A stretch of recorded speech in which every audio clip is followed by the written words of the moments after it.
سردیوں کے موسم میں سرکار گوھر شاہی کو لال باغ میں اس درخت کے نیچے بیٹھنے کا حکم ہوا۔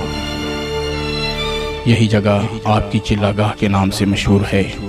بعد میں آپ کے مریدین نے 4 دیواری بنا کے چلہ گاہ کو محفوظ کر لیا۔ چلہ گاہ کی دائیں جانب قلندر باغ رحمۃ اللہ علیہ کی چلہ گاہ ہے۔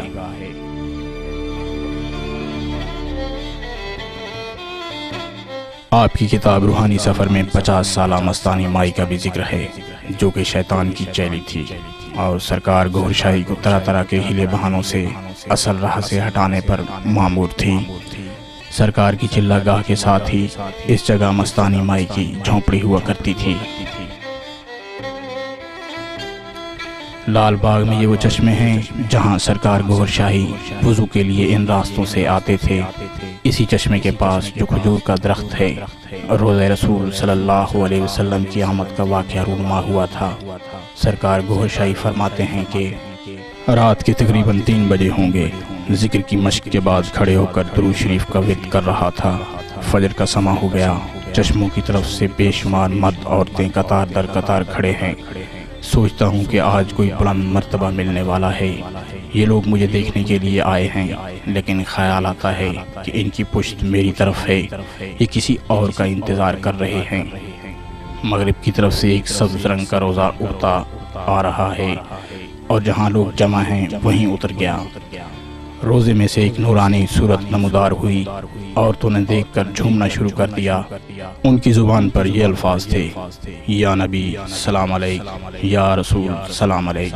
مرد بھی جھوم رہے تھے اور الصلاۃ والسلام علیک یا رسول اللہ پڑھ رہے تھے۔ اب وہ بزرگ مجمع سے گزر کر میری طرف بڑھے، جوں جوں قریب آ رہے تھے خوشی سے آنسو جاری ہوئے جا رہے تھے۔ دیکھنے کی خواہش ہے لیکن نظر اوپر کو نہیں اٹھتی۔ نور ہے جسے آنکھوں کو دیکھنے کی تاب نہیں، نہ دیکھوں ارمان رہے اور دیکھوں تو جان جائے۔ یہ نہر لال باغ کے قریب ہی واقع ہے۔ ان دنوں جب سرکار گوھر شاہی لال باغ میں چلہ فرما رہے تھے، اسی نہر کی روانی کناروں تک تھی۔ آپ نے روحانی اشارے کے مطابق اس پل سے نہر میں چھلانگ لگا دی تھی۔ حکم ربی سے پانی نے راستہ آپ کے لیے چھوڑ دیا اور آپ صحیح سلامت کنارے تک پہنچ گئے۔ یہ واقعہ آپ کی آزمائش تھی اور آپ فرماتے ہیں ہمیں اس آزمائش سے بھی گزرنا پڑا۔ نہر کے پاس سڑک کے کنارے یہ چائے کے اس ہوٹل کے نشانات ہیں جہاں سرکار گوھر شاہی اکثر چائے پینے کے لیے آتے تھے۔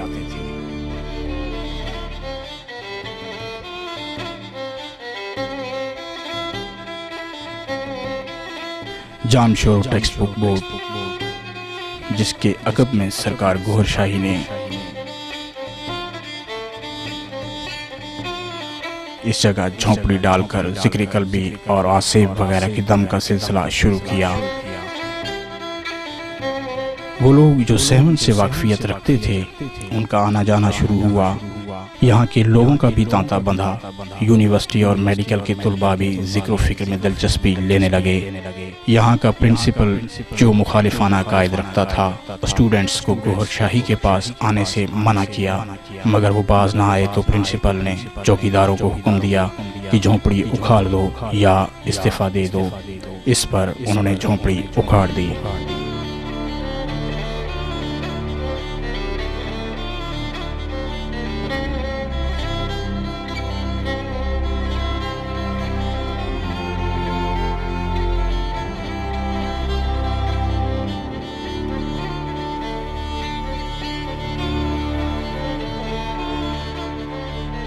لطیف آباد، حضرت شاہ عبداللطیف بھٹائی کے نام سے مشہور حیدرآباد کا یہ علاقہ، جہاں 88A بریلی کالونی کا یہ گھر جس میں سرکار گوھر شاہی رہائش پذیر ہوئے، ڈاکٹر عبدالقیوم جن کا انتقال ہو چکا ہے اس گھر کے مالک تھے۔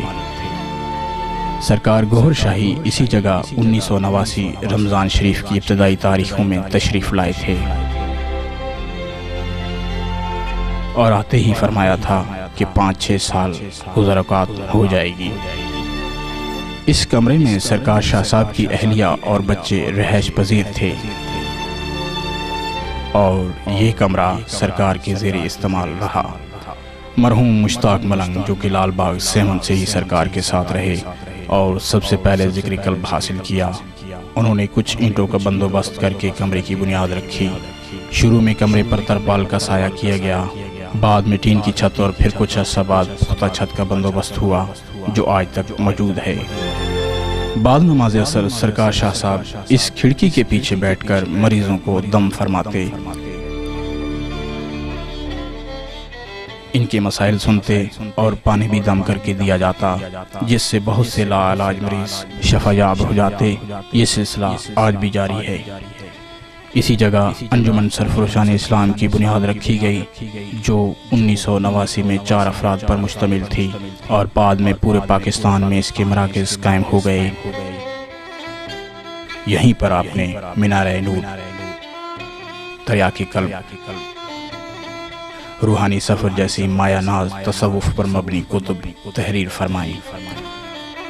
مرحوم قیوم بھائی کی یہ موٹر سائیکل ابتدا میں مشن کی فروغ کے لیے سرکار شاہ صاحب کے زیر استعمال رہی۔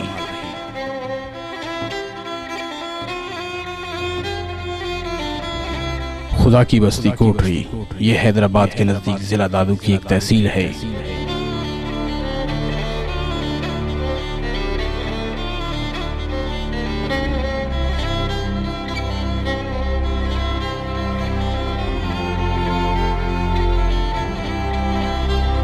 جہاں سرکار گوھر شاہی کی رہائش گاہ ہے جو کہ ابتدا میں بطور آستانہ کے استعمال کی گئی۔